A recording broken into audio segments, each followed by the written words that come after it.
If someone's looking for a local business or a local service provider, 9.9 times out of 10, a maps pack will show up on that first page. You can have a Google business profile, you can be up there, you can be active, you can fill it all out, have these reviews, but you might not necessarily show up for all searches. It's a game of, are you doing more than your competitor?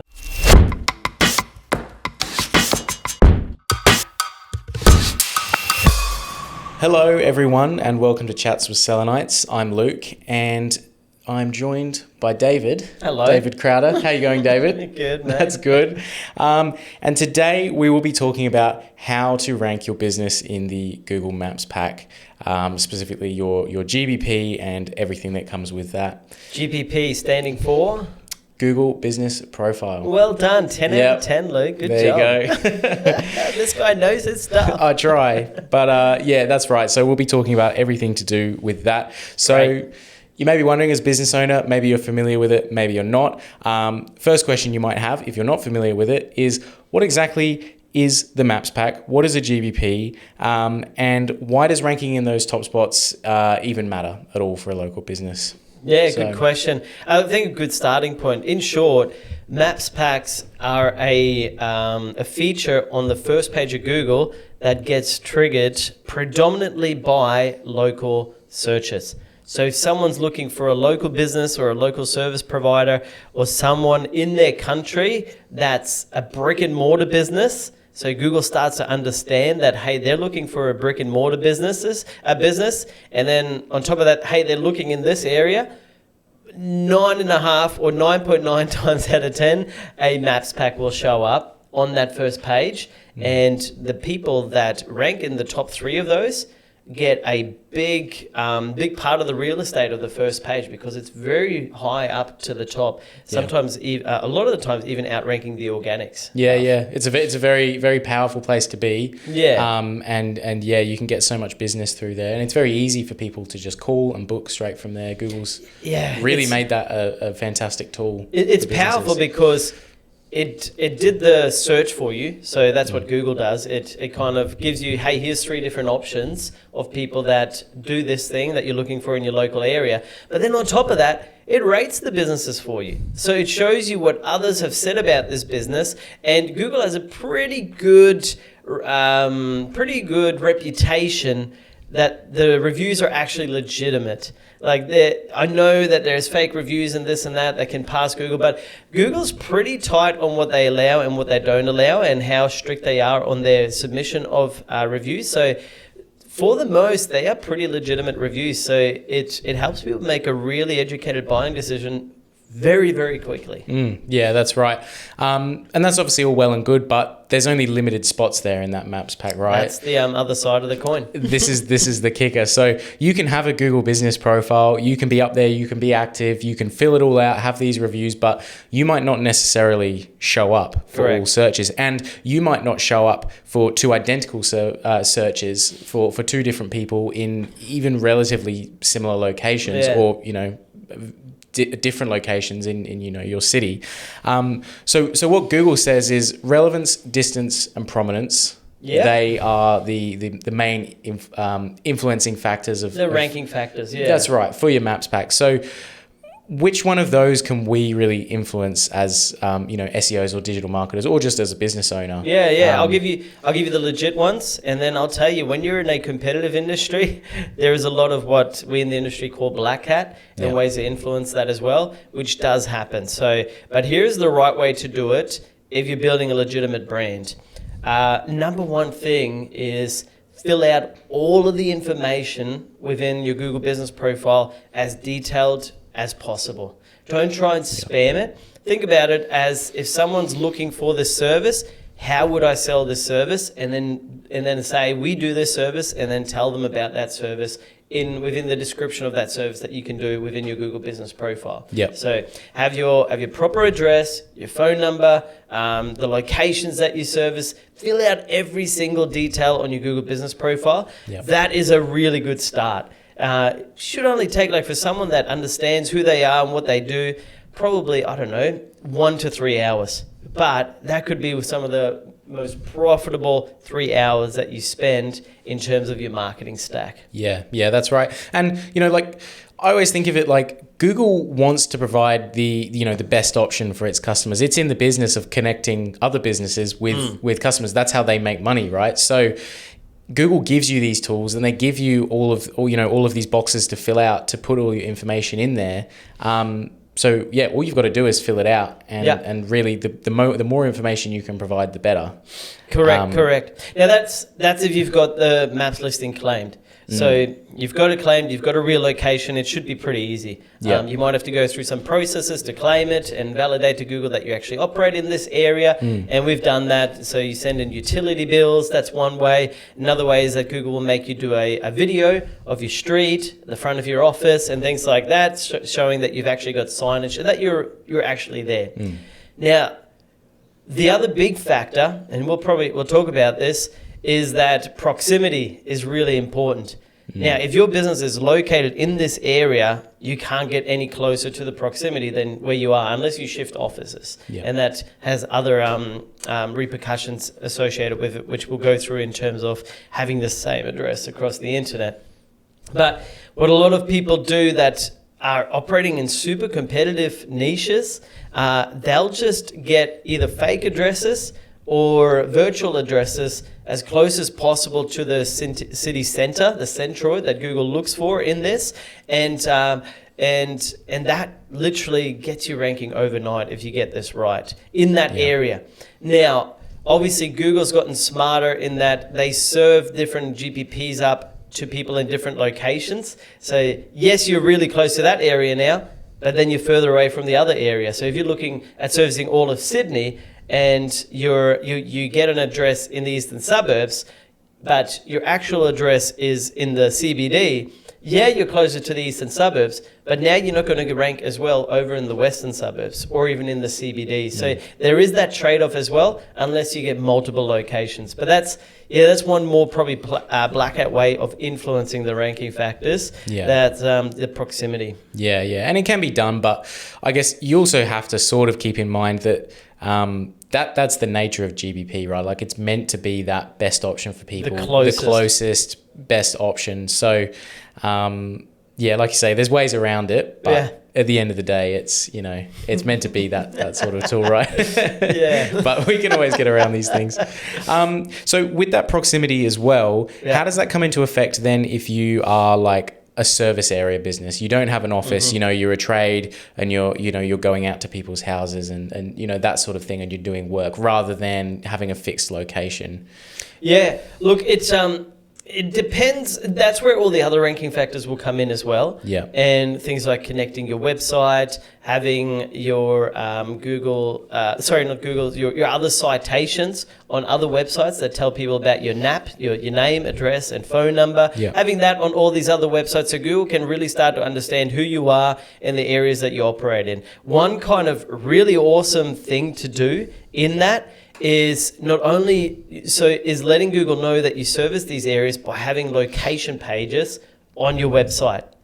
Okay, so that's a big way that we've been able to show up in multiple suburbs, because we say it's a service area, we service all of this area, but then we create location pages on our website that are within that area. So we're not just picking one area in the Google business profile. We service that area, but we let Google know which areas and really amplify the suburbs we've already chosen in the GPP by having that being said on our website as well. Now then, you can also echo that information on all your other citations as well.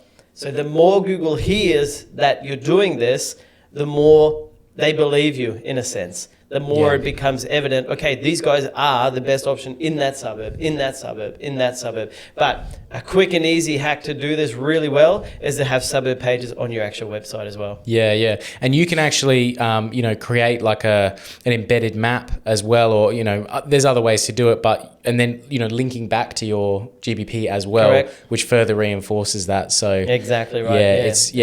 They're not working in isolation, your website and your GBP, but no, very much together. And so you mentioned citations before. For those that don't know, what are citations? And also like with the NAP stuff, the name, address, phone number, why is it so important to have that consistency across them? Yeah, great. It just validates your brand. So this is really important. Google wants to know that you're a real business. And these citations legitimize that. And as I said earlier on, it tells Google again and again and again that you are this business name, that you operate at this address with this phone number. So those are three big things that Google looks at over the years. So that's like the main thing that they looked at for years and years and years. Now, what you actually do matters as well. So we are this type of company that does this in these areas. If you have that same phrasing across every listing, now also you're building that relevance for the type of business you are. And that's really important. You're building your entity. You're building how well Google knows your brand, your company, and what you do, and you validate that on all of these citation sites. So when I say a citation site, it's sites like Hot Frog, True Local, Yellow Pages, Super Pages, Facebook's one, your YouTube channel can be one too. It's anywhere where you can have a name, address, phone number, ideally a website link as well, and then the description. So anywhere where you can have that counts as a citation. Yeah, and that's just like that little vote of confidence for Google as well to say, yep, cool, we can verify this over here. Yep, we can verify this over here as well. Yeah. And I don't know about you, David, but I feel like it's really important as well for your local SEO to make sure if you're saying one thing on your website, make sure you say the same thing on your GBP and vice versa. Correct. That's the whole thing. Yeah. They're echoing each other. Yeah. So that's probably what I would highly recommend. Make sure your website echoes what you're trying to achieve on your Google Business Profile and vice versa. Yeah, and that's beyond just your name, address, phone number as well. You know, if you're saying you offer this service in one particular way, or you do this one particular thing, or in this area, make sure you do say the same thing on your website. And it can be easy to miss that. You know, especially over time, you update things, you change your wording, you know, all this sort of stuff. They work against each other when they're not in line, but when they're actually in line, they amplify each other. Yeah. Obviously, another way that you can get your business found in the Maps pack and in your in this sort of top area is reviews. Right. They're going to be really important. And so with your reviews, is it the number or the rating or like? Really good question. Yeah. Because we've been doing this a long time, since the 2010s onwards. We've been working in this in the ecosystem, the Google ecosystem, the maps, and how they've developed over the years, the different names and whatever else. Now, reviews have, since the beginning, everyone's always said that reviews are a ranking factor. But to this day, I see maps listings ranking without any reviews. I think what reviews really do is just strengthen your profile.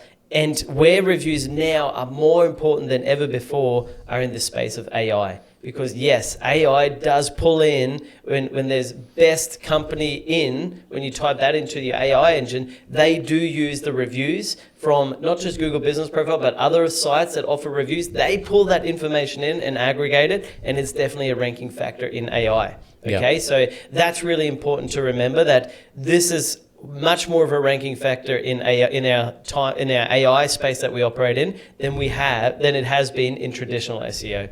But for me, I think the reviews help in the conversion. So you're actually getting more click-throughs to your Google Business Profile. People use it more often, and it makes you more money, I think. So it's not so much for me a ranking factor. I think the reviews help with the conversion, and then the amount of people that, if more and more people, if you have good signals on your Google Business Profile, Google's going to see that as a very legitimate source of giving information that people are looking for. So in that category of business, you're a very legitimate business. Yeah, that's right. And I think, so often, like, especially like in our industry and what we do, you focus on the ranking factors and just being there, right? But I don't know about you, but so like if I'm looking for a business, like you said, the reviews aren't necessarily going to be always that hard ranking factor, but it is that builds the trust. You look at the reviews when, even if you do click on that business, it's sort of the next step is like, okay, well, is this a business I actually want to do business with? Are they trustworthy? Are they good? Do they, if they do happen to get a bad review, do they respond to it gracefully and professionally, or do they sort of, we've all seen the ones where sort of. So what I will say, even though I don't think the number of reviews has a very large impact on how well you rank in the maps, what people say in the review and what Yeah. you say back to people in the review definitely has a bearing on your rankings. And I've seen this and we've tested this. So if your review actually mentions some of the key phrases that you're trying to rank for, so for tradies, it'd be the service that you provide in the area that you provided. The things that you're trying to rank for, if those things are mentioned in the review and then you can mention them again in your reply, they definitely help you rank higher in the maps because that builds more relevance into your maps listing. Yeah, that's right. It's the, Bob's Plumbing was great. He fixed my leaking tap in under an hour. Google goes, great, they do leaking taps. So then if someone happens to put in some sort of long phrase term like plumbers for leaking taps or, put a good simple example, but or you understand what I mean. Where's a plumber close by? Exactly right. Let's take this to the next level. So we've got it now in the review section. Google sees, okay, this customer actually validated that they do this. Now we've got leaking taps or fixing leaking taps as a service on your Google business profile. And ready, we also have that as a service page on your website. You've got the triple banger. Okay? Yeah. Like you're telling Google on all fronts with validation that you do this in this area and that multiple people have talked about it. It says it on your Google business profile and it says it on your website. That's when you start ranking for these types of terms really, really strong. Yeah, that's right. And that's why the consistency is so important, across all of those things. If it's all consistent, it's all saying the same thing. It's like a cross-check nearly. Yeah, exactly, yeah. So, yes, your website definitely does support your GBP. Correct. To answer that question from earlier as well. Make sure you're getting reviews and like frequent reviews as well are always good. Try and collect reviews if you can. Yeah, I think, as much as you can. Like in an industry like ours, we've got a lot of white label agencies that we work with. So we've struggled to get reviews because twofold. One, we don't work directly with the clients. But two, we keep our clients for 10, 15 years now, some of them that we work with. We can only get one review from that client. Yeah.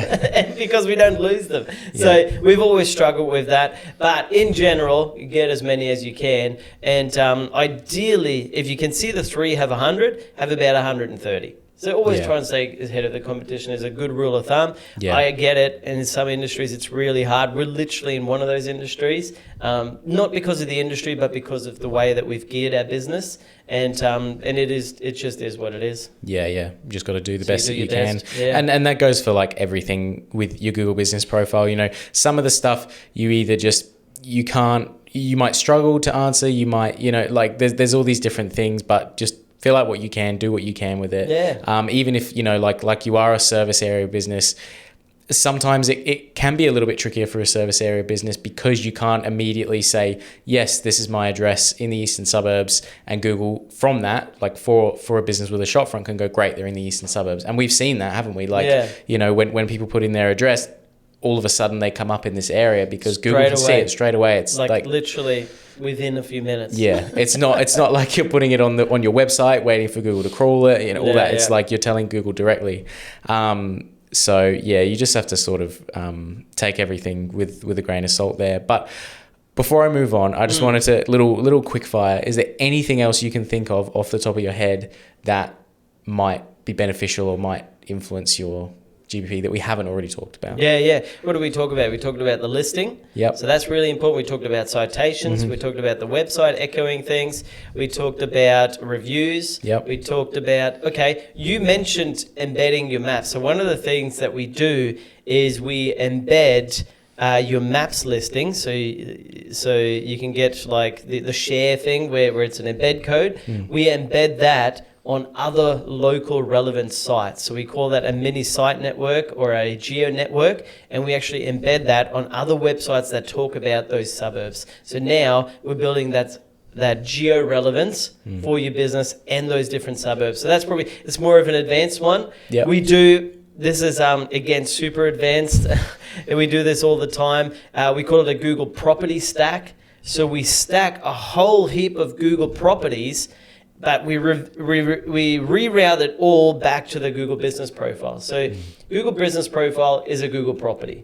But then Google also has Google Docs, Google Sheets, Google Presentations. Google also has its own website that it used to have. So a Google site, I think it was called back in the day. So that's another property. A YouTube video is another property. Then and then there's other things. The blog. So Google used to have a blogging framework that was theirs as well. Now what we do is we create like a master page that has all of those embedded, all of them pointing to this master page, and then this master page all links back to your Google business profile and your website. So you're funneling all of this Google trust, all these high authoritative sites that Google loves, and we release it all to the Google business profile and the website within their own ecosystem. Yep. So that's probably more of an advanced one. We use that on more competitive industries, but not only does that help you rank your website, it helps you rank the Google business profile as well. Yeah, but the advanced stuff is helpful for those businesses that may still not be there, but they've filled out a lot of this information. They're going, I need to do something else. Still not getting there. Yeah, that's it. Yeah, and sorry, I just thought as well, in a similar vein to the property stack, the Google property stack. You mentioned Facebook as being a citation before.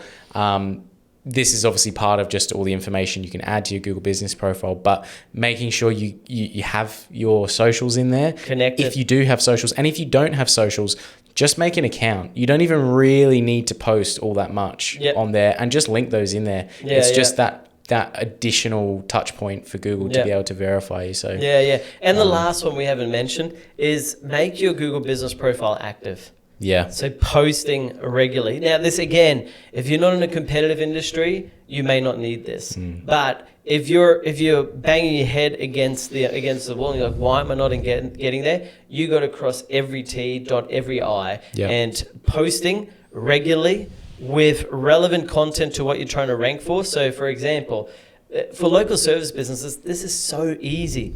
Take a photo of the job and write a few bits of commentary to it. So, for example, let's say an electrician, hey, we're on site today. We've just fixed this switchboard. We did a full switchboard upgrade. Here's what I did. And let's say we're in local here on the Sunshine Coast. We're in Budrum. They had this problem, and there you have it. Now you can feed that video into ChatGPT, tell it to transcribe it. There's your post. You've got a video. There it goes.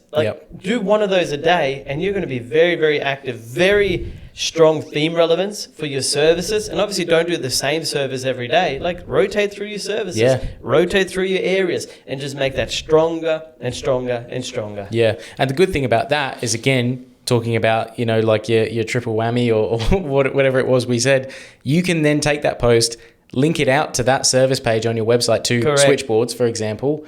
And there you go. People can literally book directly with you just based off that post. And that it might not even be that, a ton of people are seeing that.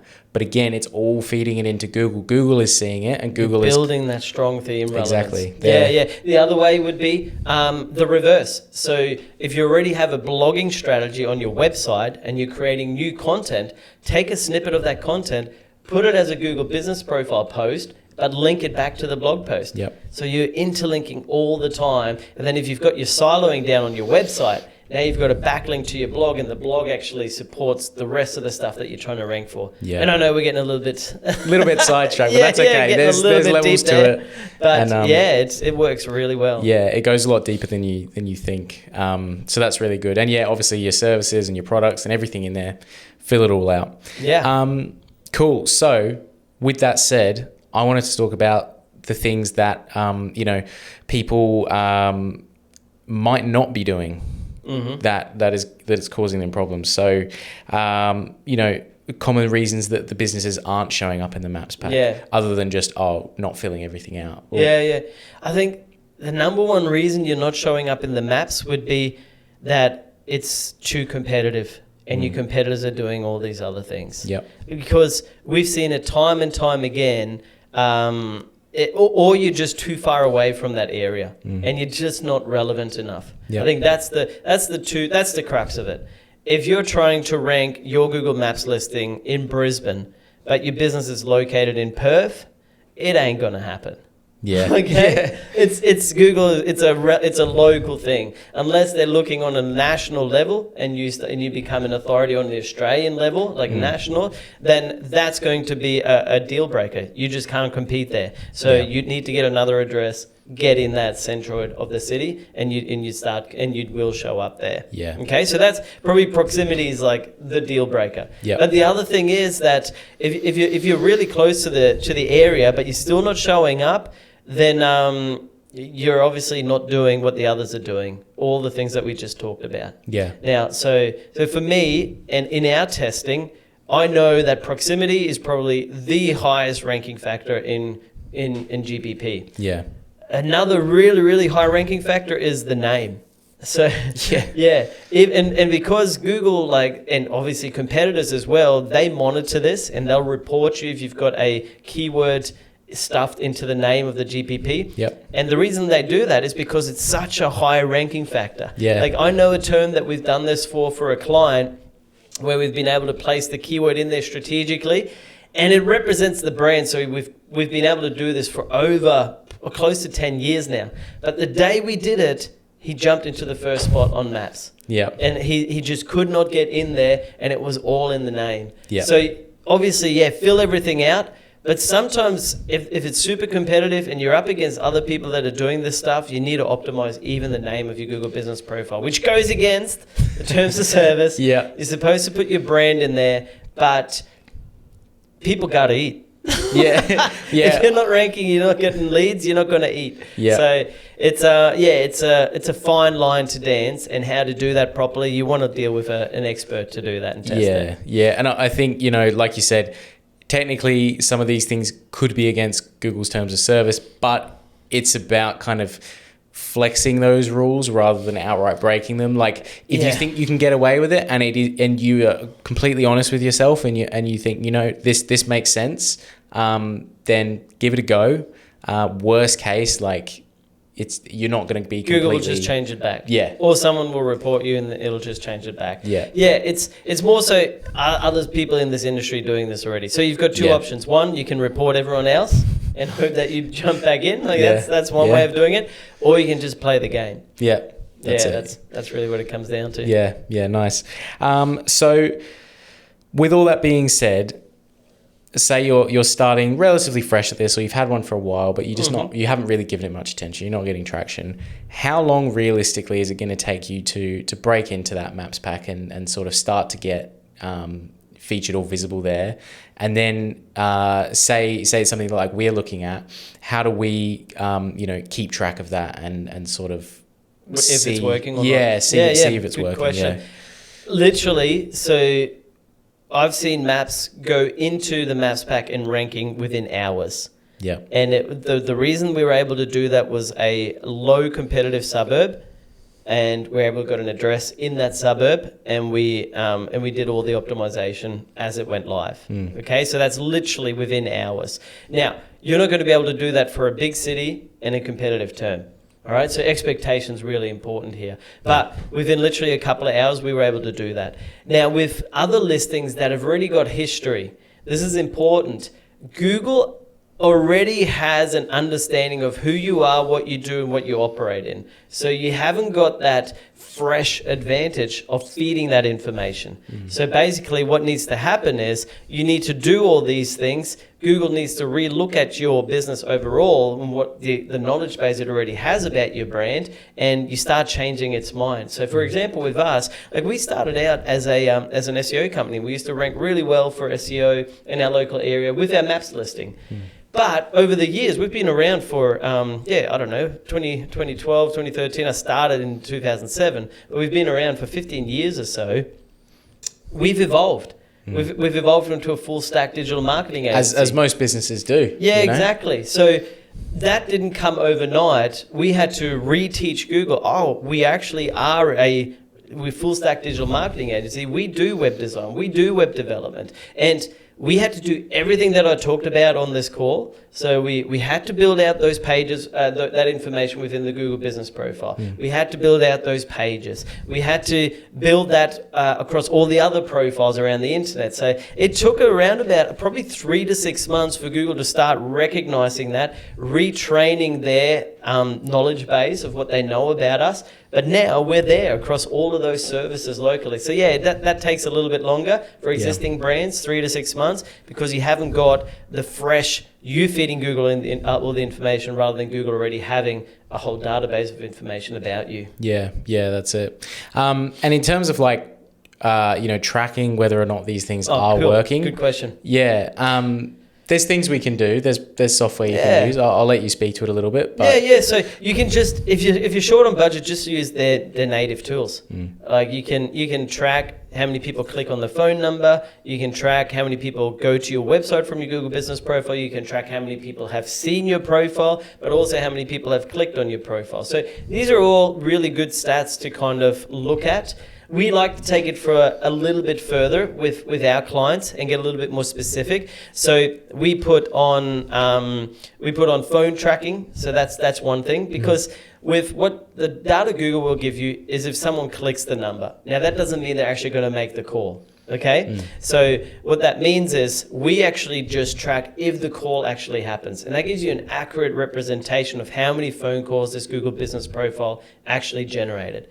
The other thing that we go to the next level to is we put UTM parameters on the back of the actual URL, and what that is, it's simply a code that Google GA4 recognizes. And it sees that this traffic came from the Google Business Profile. So now that information gets passed on to, if someone puts in an inquiry form on your website, we can now track that back to the Google Business Profile. So we're tracking real phone calls through software. So we do that. But then we also track actual conversions that happen on your website that may have originated from your Google Business Profile. So that's how we track the effectiveness of it. And then also, how well are you tracking? How well are you ranking in the Maps pack? And how are your clicks growing and things like that? Yeah, absolutely. So yeah, there's a lot of things you can do, and like as you might have picked up, a lot of it does come down to like having a little bit of having realistic expectations with the Google Maps pack, like a lot of things are very much, like you said, proximity is a massive one. So if you're not in that area, you're not going to get it. It's just how it is. You can't.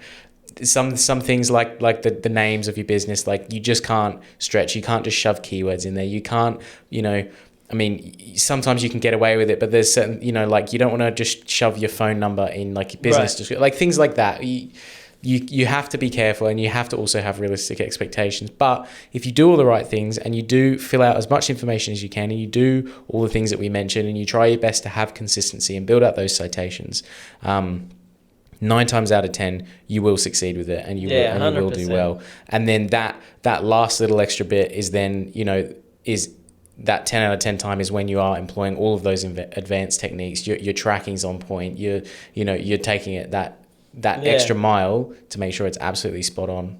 And you will rank. It just it's a game of, are you doing more than your competitor? That's really what it comes down to. Yeah, absolutely. So I think we've pretty comprehensively covered that. So unless you have anything else you wanted to add, David, I think we'll that's good. I think we've given some really good nuggets, some advanced stuff as well. Yep. But I think the main starting point for anyone that's looking at your Google Business Profile, just start filling it out. Yep. Then connect it to your website, make the Google Business Profile echo the website or vice versa, and then start going into the more advanced stuff. Yep. And get posting. Post on your Google Business Profile. Correct. Yeah. Awesome. All right. Well, thank you very much for listening, everyone. We'll leave it there. Hopefully 1 or 2 things you can try, and good luck.